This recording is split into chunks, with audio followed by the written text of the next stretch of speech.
जय हिंद दोस्तों, नमस्कार। आप सभी का बहुत बहुत स्वागत है एक और मज़ेदार वीडियो में। मैं हूं गौरव और मेरे साथ है डीसी। दोस्तों, लेकिन देखो, वैसे हमारे पास आज क्लिप क्या है, थंबनेल में आप लोगों ने देख लिया होगा। पुराना वीडियो ही लेकर हम आए हैं, लेकिन मज़ेदार वीडियो है। और कल भी बड़ा बोरिंग सा टॉपिक हमने किया, आज भी सुबह वाला ऑब्वियसली थोड़ा सा, मतलब बीएलए वेले ने जो अटैक वटैक करा था पाकिस्तान के अंदर में, उसको लेके था। तो हमने सोचा थोड़ा हंसे नहीं है कल परसों से हम लोग, आज थोड़ा सा हंसते हैं। लेकिन उससे पहले डीसी, एक टॉपिक पे जरूर थोड़ा सा बात करेंगे आगे बढ़ने से पहले अपने दोस्तों के साथ। दोस्तों, आप लोग जरूर से कमेंट करिए और अपना अपना आप लोग जो सोचते हैं इस बारे में वो जरूर कमेंट बॉक्स में लिखिए, ताकि हमें भी सीखने को मिलेगा। लेकिन बात क्या है, बात है दोस्तों, जो सिडनी के अंदर जो इस लोगों पे जो अटैक हुआ, अब उसमें जो बात सामने आई है निकल के, वो ये जो कि कंफर्म हो गया है, कह सकते हैं कि जो बाप था साजिद अकरम और जो बेटा था नवीद अकरम, साजिद अकरम जिसके पास इंडियन पासपोर्ट था, 1997 नहीं 8, यस 1998, 8। 1998 के बाद, मतलब 8 में वो चला गया ऑस्ट्रेलिया 27 साल से। ठीक है, लास्ट टाइम हम्म 2022 में वो इंडिया उसने विजिट करा। इस बीच में वो 5 या 6 बार ही इंडिया आया। अच्छा, नवीद अकरम जो कि बेटा है, जो कि हॉस्पिटल में भर्ती है, हालांकि उसको आई थिंक सुनने मिल रहा है कि होश आ गया है, तो उससे पूछताछ तो होगा। लिंक कहाँ है कहाँ नहीं है, इसके पीछे पाकिस्तान का लिंक तो कहीं ना कहीं से निकल जाएगा। आईएस का लिंक तो कंफर्म हो ही चुका है। लेकिन एक बात यहाँ पे ये भी है, अब बातें हो रही है कि देखो देखो, इंडियन है इंडियन है। ठीक है, इंडियन है इंडियन है इंडियन है, ये पाकिस्तानी मीडिया रट लगा रहा है कि इंडियन है। अच्छा, दो बातें यहां बड़ा क्लियर कर देना चाहते हैं हम। पहली बात तो ये, 27 साल वो ऑस्ट्रेलिया में रहा। ठीक है, उसका बेटा जो कि 2019 में, जिसको ऑलरेडी उससे पूछताछ करा गया, 6 महीने तक जो है उसके साथ में उसको समझ ले, मतलब उसको टारगेट में रखा गया, उसे पूछताछ करा गया और लास्ट में उसको छोड़ दिया गया। क्यों हम्म पूछताछ किया गया? क्योंकि संदेह था ऑस्ट्रेलियन पुलिस को कि इसका जो लिंक है वो आईएस के साथ लिंक है, उसको लेके उससे पूछताछ किया गया था। लेकिन इसके बावजूद भी ऑस्ट्रेलिया ने क्या करा, उसके बाप को, छोड़। जो उसके पास फायर आर्म था, उसकी वैलिडिटी हम्म को एक्सटेंड कर दिया। जबकि ये जानते हुए, ये समझते हुए कि इसके इसके जो लिंक हैं, मतलब संदेह में था, ऑस्ट्रेलियन पुलिस ऑलरेडी टारगेट में रखा था नवीद अकरम को। लेकिन इसके बावजूद भी उसके बाप को फायर आर्म को एक्सटेंड कर दिया गया, उसके वैलिडिटी को। क्यों?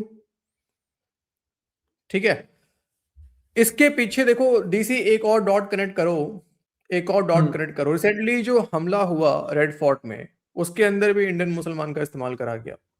बिल्कुल। ठीक है, हम्म यहां पर हम्म भी सर बड़े ही सोचा समझा, मुझे तो ये प्लान लग रहा है, जिसमें एक इंडियन पासपोर्ट रखे हुए इंडियन मुसलमान कह सकते हैं, जो कि अब ठीक है, उसके पास पासपोर्ट अभी है, लेकिन 27 साल से वो ऑस्ट्रेलिया में रह रहा था। हम्म तो भाई वो वहां रह के क्या कर रहा है वो हमें क्या पता, हाँ 27 साल से। बिल्कुल। और ये भी तो है, एक महीने पहले फिलीपींस गया है, तो फिलीपींस में किससे मिला है?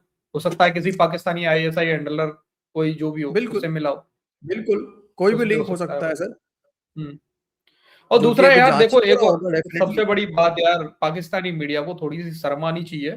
पाकिस्तानी मीडिया आज जो चिल्ला रहा है ना कि इंडियन टेररिस्ट, क्या बोल रहा है सर इन हम्म पाकिस्तानी मीडिया? Indian terrorist. अबे सालो उसमें बीच में हम्म। मुस्लिम भी लिख दो, इंडियन हाँ नहीं, मुस्लिम वो कैसे टेररिस्ट। लिखेंगे? वो नहीं लिख सकते ना। अरे वो लिख देंगे क्यों? तो इनका पूरा प्रोपेगेंडा खराब हो जाएगा, इनका नैरेटिव खराब हो जाएगा।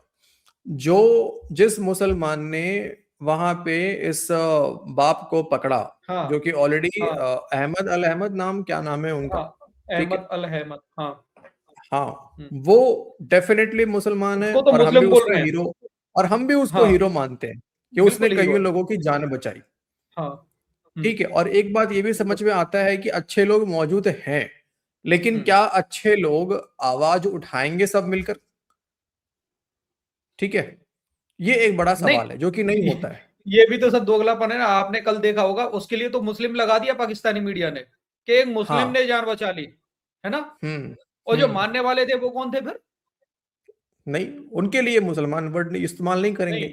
उनके लिए नहीं करेंगे भाई। उसमें फिर आता है सर कि टेररिस्ट हैज नो रिलीजन। हाँ वाह। हम खुद यहाँ बैठ के कह रहे हैं, हम खुद यहाँ बैठ के कह रहे हैं कि जिसने बचाया वो हीरो है, वो मुसलमान है हीरो। और हीरो है। लेकिन जिसने बिल्कुल। आम लोगों को, मासूम लोगों को मारा, वो भी एक मुसलमान है। तो मेरा कहना हम्म ये है कि जो अच्छे मुसलमान मौजूद हैं, क्या उनका ये हक नहीं है कि वो सामने आए, वो भी आवाज उठाएं इस चीज के लिए? कि भाई कुछ खराब लोग मिलके हमें बदनाम कर रहे हैं। बिल्कुल। ठीक है। और अब ये जो एक नया ट्रिक यूज करा जा रहा है कि यहां पर भी इंडियन मुसलमानों का इस्तेमाल किया गया रेड फोर्ट के हमले में। ठीक है। वहां पर भी कोई ना कोई इंडिया का लिंक, राइट, इंडियन पासपोर्ट को लिंक कर दिया गया। तो ये एक नया पैटर्न अब शुरू हुआ है ऑपरेशन सिंदूर के बाद, जो कि देखने को मिल रहा है, ताकि डायरेक्टली पाकिस्तान ना ठुके। पाकिस्तान इसके पीछे डेफिनेटली कहीं ना कहीं होगा, माइंड वॉश करने में, ब्रेन वॉश करने में, कुछ ना कुछ तो लिंक सामने आएगा ही आएगा। एनआईए का जो चार्जशीट आया है पहलगाम पे, रेड फोर्ट वाले पे, पाकिस्तान का लिंक है उसमें। ठीक है। तो यहां भी लिंक निकल के आएगा। लेकिन ये एक नया ट्रिक इस्तेमाल करा जा रहा है। अब इसका मुकाबला कैसे करना है ये हमारी सरकार को देखना है। और ये जो बदनामी हो रही है, ये बदनामी केवल इंडियन मुसलमानों की नहीं है। जो भी मुसलमान देख रहे होंगे, मुसलमान भाई बहन जो देख रहे होंगे इस वीडियो को, तो मैं यही बोलना चाहूंगा कि ये बदनामी केवल मुसलमानों की नहीं है। ये बदनामी जो है ना, ये पूरे इंडियन की। और आप लोग इंडियन पहले हैं। आप जब पासपोर्ट कैरी करते हैं तो उसमें इंडियन लिखा होता है, हम जब पासपोर्ट कैरी करते हैं इंडियन लिखा होता है। आज वही पाकिस्तानी मीडिया जो कल तक नैरेटिव बिल्ड करता था कि भारत के अंदर तो मुसलमानों को दबाया जाता है, आज पता है क्या, आज वो आप लोगों को भी आतंकवादी कह रहे हैं। ठीक है। तो कहने का मतलब ये है कि ये सोचना पड़ेगा बाकियों को भी कि इसको कैसे डील करना है। ओके। बाकी यहाँ पे पूरी तरह से जो गलती है ये ऑस्ट्रेलियन की है। उनको ये चीज देखना था कि 27 साल से वो वहां पे रह रहा है, वो किस मानसिकता के साथ रह रहा है, वो क्या कर रहा है। ऑलरेडी आपने उसके बेटे को हिरासत में लिया हुआ था, उससे पूछताछ की, उसके बाद आपने उसको छोड़ दिया। तो ये गलती किसकी है? ठीक है। चलो, वीडियो तो पहले लंबा हो गया भाई, तो अब हम आते हैं थोड़ा सा अपने मेन टॉपिक पे, थोड़ा सा हंस लेते हैं और इन बातों को खत्म करते हैं यहाँ से। अब जो जहां सामने निकल कर आएगा दोस्तों, वो आपके सामने हम अपडेट रखते रहेंगे। बाकी जो भी अपडेट आएगा उस पर हम डिस्कस आपके साथ करते रहेंगे। फिलहाल चलो डीसी, कुछ बात इसमें ऐड करना है सर आपको? कुछ गलत कहीं मैंने बोला हो सर तो आप करेक्ट कर दो। मैंने कुछ ऐड नहीं करना। चलो सर। नहीं, मैंने कुछ गलत कह दिया हो सर, करेक्ट कर दो आप उसको, या फिर दोस्त लोग आप लोग देख रहे हो तो करेक्ट कर देना कमेंट बॉक्स में।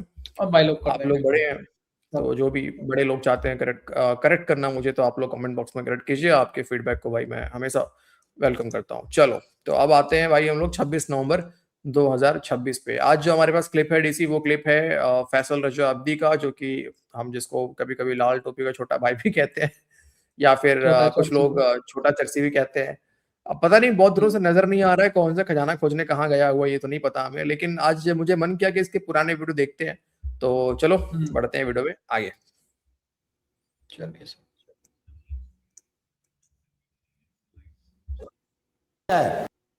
ये वाला पहले देखेंगे।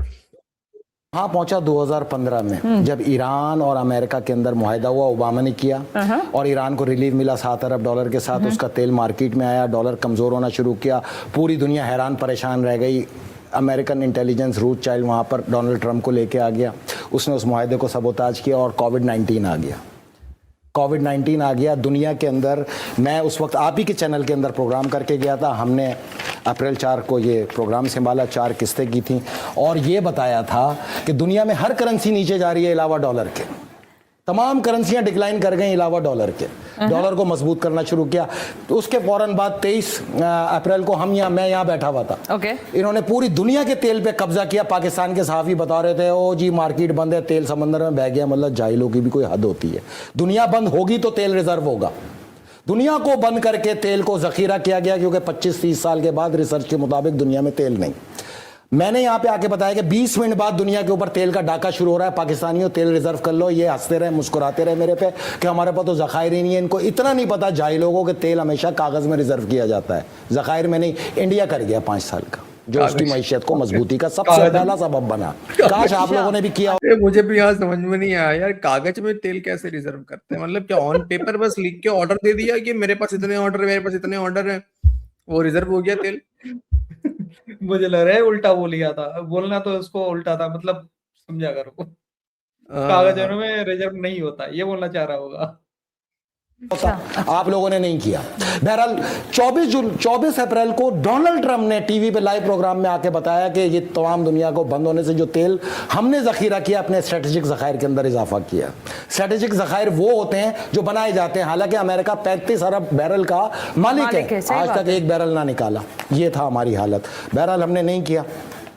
पाकिस्तान का सबसे बड़ा मसला कर्ज है जी। 2013 में मैं ये जान गया, 100 रुपए कमाता है तो 80 रुपए जो हम दे देते हैं कर्ज सूद इसकी मद में, हाँ, सही बात। 20 रुपए बचते हैं जिसमें 12 रुपए जाते हैं सिस्टम में, करप्शन का नाम सिस्टम है, हर आदमी इसी से मुंसलिक है। सुबह अगर ट्रैफिक सिग्नल पे खड़े होकर 9 बजे देखो चारों तरफ ऐसा लगता है जैसे दरिंदे जा रहे हैं लूटने के लिए, खसूटने के लिए। इस सिस्टम के अंदर पूरे पाकिस्तान को जकड़ दिया गया। 8 रुपए बचते जिसपे आप पाकिस्तान चलाते।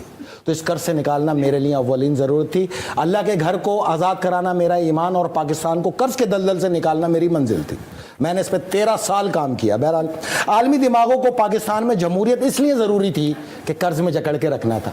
यार पाकिस्तान में तो जमहूरियत है, गल्फ के अंदर बादशाह चला रहे हो, अफ्रीका के अंदर डिक्टेटरशिप चला रहे हो, वहां तो तुमने कभी जमहूरियत की बात नहीं की। जमहूरियत बेहतरीन इंतकाम है हमारे सरों में डाल दिया, क्योंकि यही सियासतदानों की अव्वलीन प्राइम ड्यूटी थी कि इनको IMF और वर्ल्ड बैंक के शिकंजे से बाहर ना जाने देना। ये इनकी प्राइम ड्यूटी होती है जो इनको आका देते, चाहे नून हो, चाहे पीपल्स पार्टी हो, इंसाफ हो, कोई भी हो, या ब्यूरोक्रेसी हो।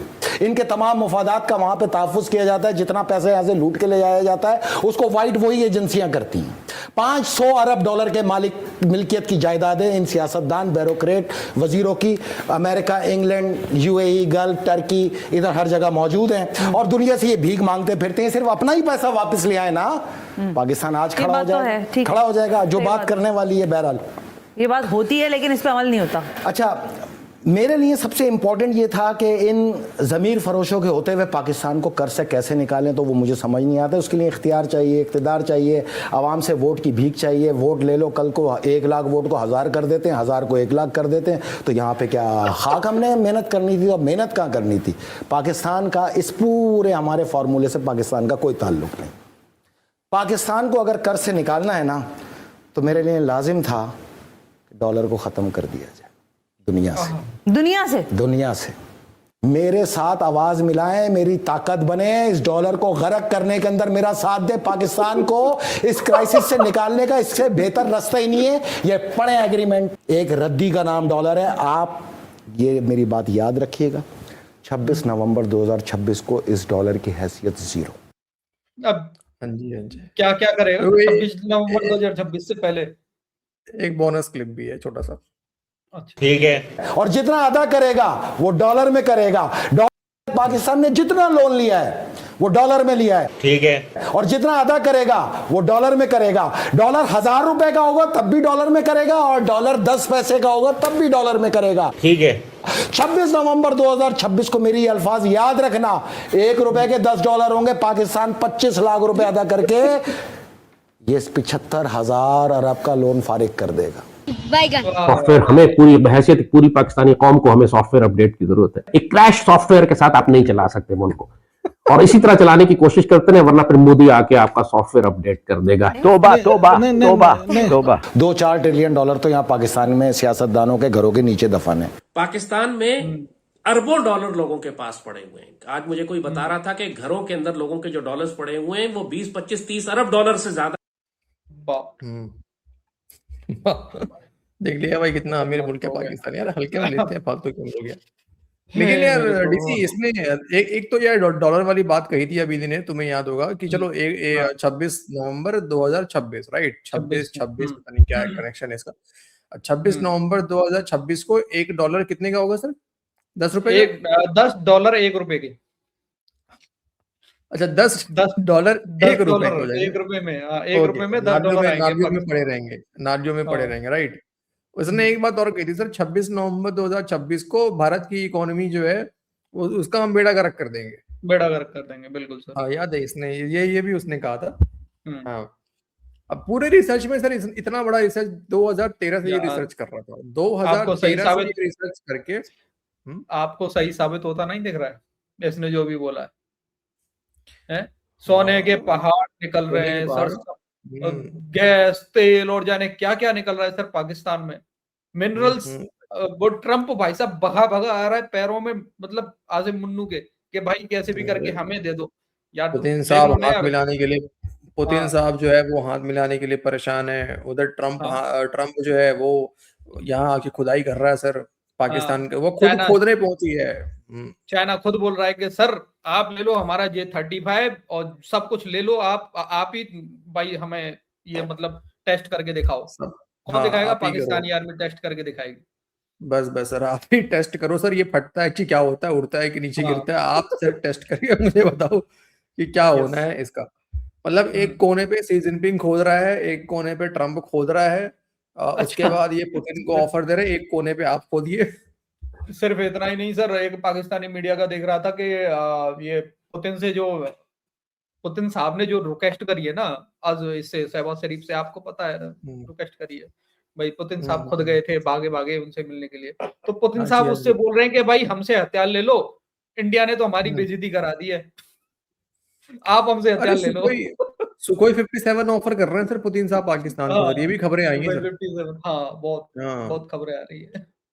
ये बताओ। यहाँ तक सर, यहाँ तक कहा गया है पुतिन साहब की तरफ से कि हमारे पास पैसे नहीं है सुखोई 57 बनाने के लिए, आप हाँ। इन्वेस्टमेंट करें सर। पाकिस्तान से बोला गया आप अमीर मुल्क है, आप आइए, आप इन्वेस्ट कीजिए, सुखोई 57 बनाएंगे हम लोग। सही बात है। ये यहाँ तक कहानी हुआ है सर। और उधर F-35 भी मिलने वाला है पाकिस्तान को सर। अरे यार सभी लोग पूछ रहे हैं यार पाकिस्तान को, यार मजाक बात थोड़ी है, खतरनाक है सर। लेकिन पता नहीं यार, मैं बड़ा प्रयास कर रहा हूँ, कोशिश कर रहा हूँ यार डीसी पता लगाने का यार कि अबीदी है कहाँ, आखिरकार अबीदी कहाँ है। अब समझ में नहीं आ रहा यार कि इस क्लिप के बाद से ये गायब हुआ है सर, इस क्लिप के बाद से गायब हुआ है। अरे मुझे तो लग रहा है खोदते खोदते खोदते खोदते वो या मरियम मरियम बंकर में घुस गया है और वहां पे फंस गया है। वहां फंस गया है। ये मुझे लग रहा है सर, ये मरियम बंकर में, ये बात मुझे भी लग रही है सर, कहीं ना कहीं ये मरियम बंकर में निकला होगा सर, और वहां पे इसने सीन देख लिया होगा। इसने सीन देख लिया होगा, मुनीर ने पकड़ लिया होगा इसको, बोला साला अब तू बाहर, तू यहाँ से बाहर निकलेगा तो हल्ला करेगा, तो यहीं पे गुलामी कर, तो यहीं पे गुलामी कर। अब ये बंकर के अंदर सर गुलामी कर रहा है, पता नहीं कौन सा गुलामी कर रहा है, बट कुछ ना कुछ कर रहा होगा सर। अब ये 26 नवंबर 2026 को निकल के आएगा।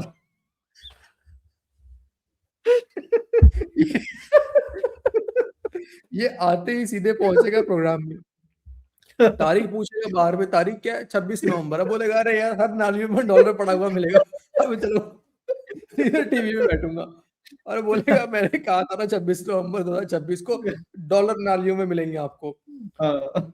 ठीक है, और 10 रुपए के $1 होंगे, तब मोहतरमा बताएंगी सर बिल्कुल ठीक बात है सर, अभी यहाँ 600 रुपए हुए पड़े हुए $1, आप जाते वहीं चले जाइए। ओके तो दोस्तों चलो, थोड़ा बहुत हंसी तो कम से कम आया, खुल के हंसना बड़ा इंपॉर्टेंट है ना, तो ऐसे ही कोशिश करेंगे, ऐसी वीडियो आपके लिए लेकर आए। बाकी एक दो कहानियां मैं देख रहा हूँ, कुछ पाकिस्तानी गए हुए हैं खेलने के लिए डीसी बिग बैश लीग, इसमें सीपैक भी है, बबरू भी है, सफेद उठिया भी है, बड़े बड़े कारनामे कर रहे हैं बड़े कारनामे कर रहे हैं वहां पे, तो उसके लिए भी कोशिश करते हैं क्लिप लेकर आते हैं कुछ हम फनी क्लिप, ठीक है। चलो दोस्तों आज की इस वीडियो में इतने ही, मिलते हैं आपसे अगले वीडियो में। कमेंट कीजिए, वीडियो को शेयर कीजिए, लाइक कीजिए, चैनल बनाया सब्सक्राइब करें और बेल आइकॉन को प्रेस कर दीजिए। जय हिंद दोस्तों। जय हिंद भाई लोग।